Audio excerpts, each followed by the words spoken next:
Nous étions tous comme des moutons perdus. Chacun suivait son propre chemin. Et le Seigneur a fait retomber sur lui nos fautes à nous tous.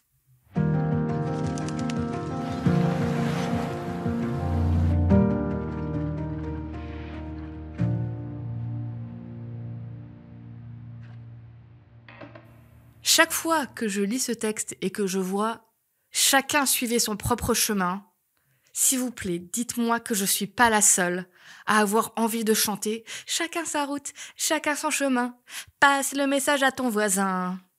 Mais là, on vient de voir la différence d'âge qu'on peut avoir. Les plus jeunes, ils ont regardé avec des grands yeux, mais qu'est-ce qu'elle chante. Je vous promets, elle était bien, cette chanson.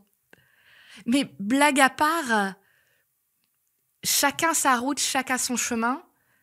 C'est ce que dit Ésaïe, chacun était dans son petit coin à faire sa propre voie. Moi, ça me fait penser au métro parisien. Si tu es déjà allé dans le métro parisien, je suis sûre que tu vois de quoi je parle. T'as un monde fou parfois, surtout si t'es aux heures de pointe.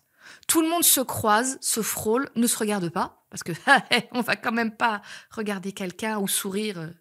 T'as l'impression que tu les agresses si tu fais ça. Mais c'est surtout, on va tous des fois même dans la même direction, mais on se croise. Et perso, je me suis jamais sentie aussi seule parfois qu'au milieu de cette foule de gens très occupés, très dans ses pensées, très dans « moi je vais à tel endroit » et j'en ai rien à faire de qui je croise sur la route. Et donc, cette image que Ésaïe donne en disant « chacun était sur sa propre voie », c'est à ça que ça me fait penser, ce sentiment profond d'être seul et de ne pas trouver de sens à ce que je suis en train de faire. Comme si c'était vraiment cette expression « métro, boulot, dodo ». Et ça me fait tellement de bien de me dire que Jésus, il est venu pour faire exploser métro, boulot, dodo, pour donner du sens à ce qu'on est en train de vivre, mais aussi pour faire en sorte que des gens qui faisaient que se croiser puissent se rencontrer, puissent apprendre les uns des autres, puissent compter les uns sur les autres.